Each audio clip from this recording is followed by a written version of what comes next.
Committee on Empowering Missouri Parents and Children will come to order. Mr. Secretary, please call the roll. Senator Trent. Here. Coleman. Arthur. Beck. Brown. Here. Carter. Here. Fitzwater. Gannon. Here. Koenig. Here. Razor. Thompson Rader.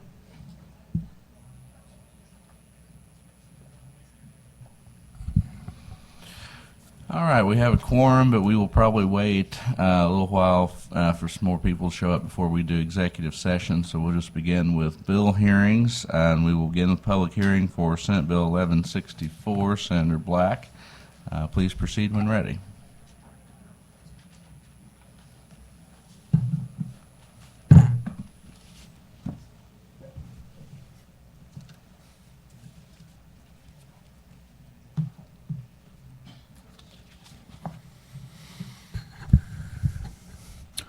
Good morning, Mr. Chairman, members of the committee. For the record, my name is Rusty Black, and I represent the 12th Senate District.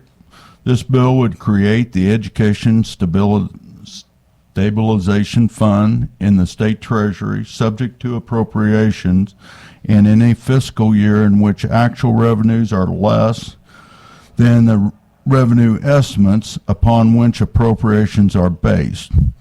The governor may transfer from the Educational Stabilization Fund to the foundation formula administered by Department of Elementary and Secondary Education an amount necessary to provide public schools full funding. The bill limits the fund to 10% of the previous fiscal year's appropriation to the foundation formula, and any excess over 10% shall be transferred by appropriations to the foundation formula, and any excess over 10% shall be transferred by appropriations to the general revenue fund. I'd be happy to answer any questions as we look at starting this savings account. Questions for the bill sponsor from the committee? Seeing none. First witness in support, Senate Bill 1164. Please come forward. You may proceed when ready. Also, witnesses will make sure they filled out their witness cards and leave those on the desk there. Mr. Chairman, members of the committee, Otto Fajan on behalf of Missouri NEA, we would speak in favor of Senate Bill 1164. We think it's a really smart step for the state to take. States have a tough time with budgeting because there are important functions that have sustainable needs, but the state has no capacity to go into debt the way the federal government often does. And so when the economy goes up and down, the budget committees face real challenges with how can we maintain the investments we want to make. A lot of states have taken some kind of a step on a broader basis. Our association spoke in favor about 20 years ago, maybe 20 plus years ago, in favor of joint resolutions filed by Senators Bartle and Good, both of which addressed this topic on a kind of state budget perspective.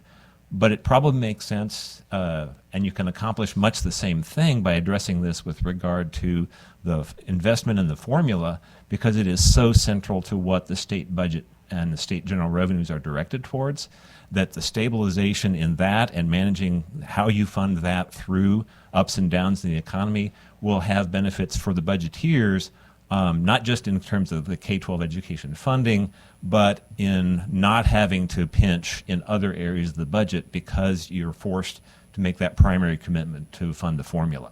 So we think this is a smart and proactive approach, and we appreciate the sponsor's leadership. This is something that we think the state should benefit from and should take the lead on. Happy to answer any questions. Thank you for that testimony. Any questions for this witness from the committee?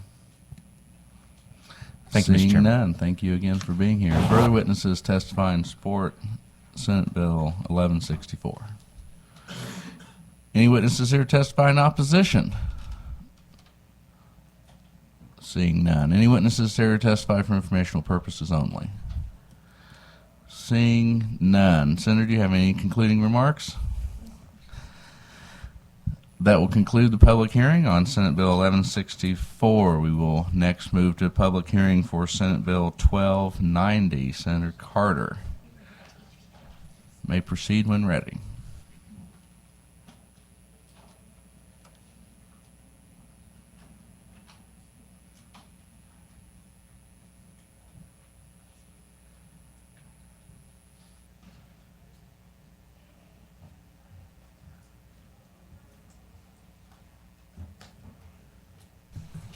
Mr. Chair, committee members, Senator Jill Carter, representing the 32nd District with Jasper and Newton County.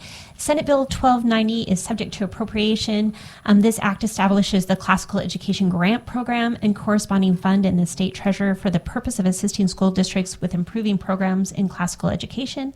The act defines a classical education program as a program that educates students in the liberal arts and sciences. The liberal arts consists of certain language and mathematical skills, while the sciences consist of bodies of knowledge including the human sciences, natural sciences, and theological sciences. As such terms are described in the Act. The school district that wishes to receive the grant shall submit an application to the Department of Elementary and Secondary Education outlining the proposed classical education program, establishing key success metrics, identifying resources available in the community, and specifying additional resources necessary for successful implementation of the program. So with that, I will answer any questions. Questions for the bill sponsor from the committee? Seeing none. Witnesses here testify in support.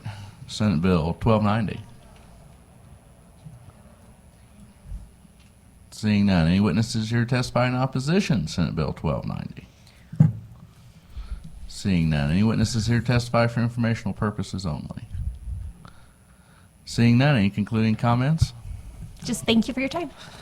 All right, very good. That will conclude the public hearing on Senate Bill 1290. We will now go into executive session. Do I have a second? It's been seconded. All those in favor, please signify by saying aye. Aye.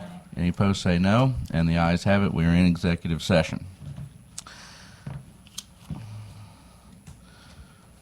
I've now move that we bring Senate Bill 819 before the committee for consideration. Do I have a second?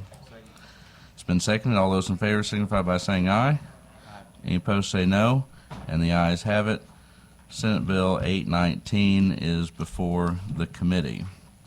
There is a Senate committee substitute ending in .02C.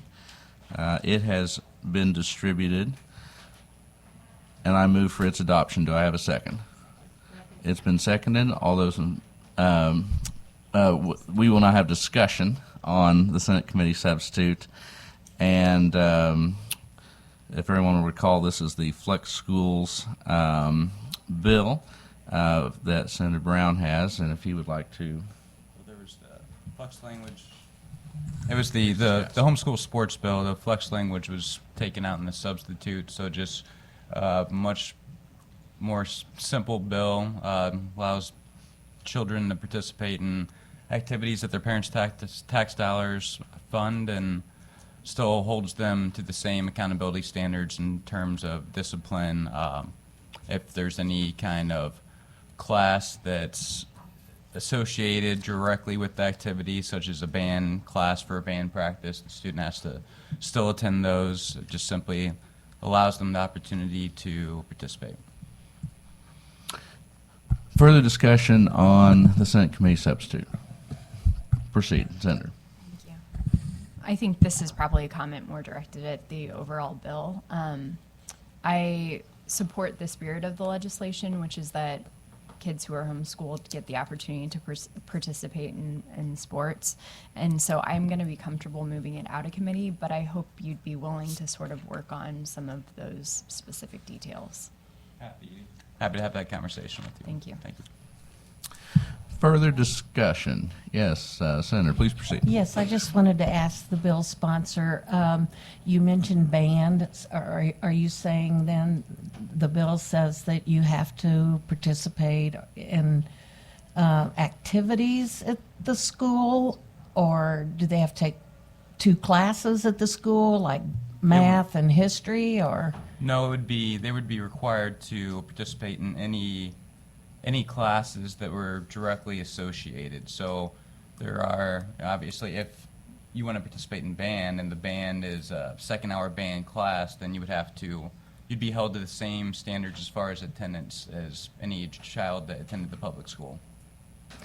Right now, does the law say that homeschoolers have to attend excuse me, be in seat like in history or math? It doesn't specify a subject. There's just a basic kind of a generic hourly requirement, but it doesn't correlate to the activity. Okay, thank you. Further discussion? Yes, Senator, please proceed. Yeah, kind of like on the same lines as Senator Arthur, I'd make sure that we have a line of communication open. I know we've negotiated on different things in the past, some that came to fruition, some didn't, but at least have a conversation on this, I think, and I'll be happy to help get it out of committee. Absolutely. Appreciate it. Further discussion? Seeing none. Renew my motion that we adopt Senate Committee substitute for Senate Bill 819. All those in favor, please signify by saying aye. Any opposed, say no. And the ayes have it. You have adopted the Senate Committee substitute. I now move that the committee vote do pass Senate Committee substitute, Senate Bill 819. Do I have a second? Second. It's been seconded. Any discussion? Seeing no discussion, Mr. Secretary, please call the roll. Senator Trent. Aye. Coleman. Arthur. Aye. Beck. Brown. Aye. Carter. Fitzwater. Gannon. Aye. Razor. Rowden. Sorry, excuse me. Koenig. Thompson Raider.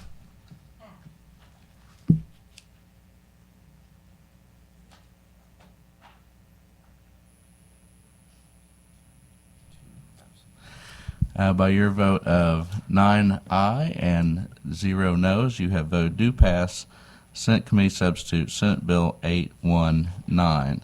I next make a motion that we bring Senate Bill 1056 before the committee. Do I have a second?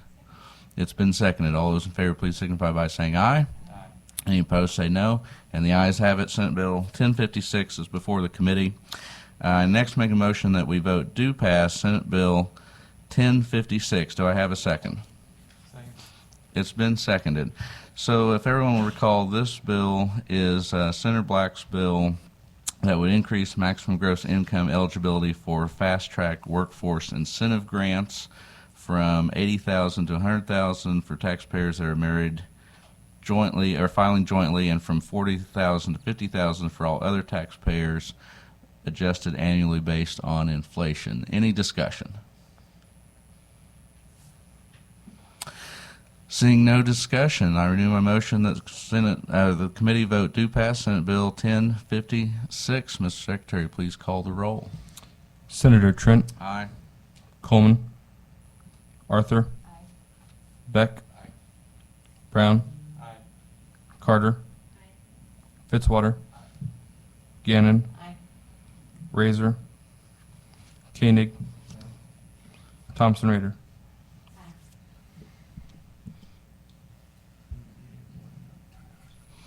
By your vote of 8 ayes and 1 no, you have voted do pass Senate Bill 1056. I next make a motion that Senate Bill 1153 be brought before the committee. Do I have a second? It's been seconded. All those in favor, please signify by saying aye. Any opposed, say no. And the ayes have it. Senate Bill 1153 is before the committee. There is a Senate Committee substitute ending in .02C. It was distributed electronically, and I move that it be adopted. Do I have a second? It's been seconded. So this Senate Committee substitute would essentially remove, and we've worked on with the bill sponsor on this, would remove the provision authorizing DESE to seek assistance from Missouri Center for Educational Safety, which results in a significant decrease in the fiscal note of the bill. And if everyone will also recall, the underlying bill is would create an opportunity or requirement for periodic safety inspections of schools. Any discussion on Senate Committee substitute? Yes, Senator Fitzwater. What does the fiscal note go to? Do you have an assumption on that from the committee sub?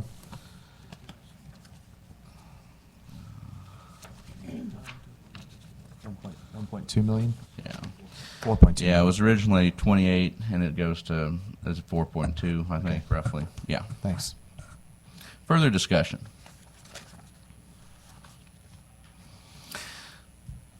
Seeing none, all those in favor of adopting Senate Committee substitute, please signify by saying aye. Any opposed, say no. And the ayes have it. You have adopted the Senate Committee substitute. I move that the committee vote do pass Senate Committee substitute for Senate Bill 1153. Do I have a second? It's been seconded. Any discussion? Seeing no discussion, Mr. Secretary, please call the roll. Senator Trent, Aye.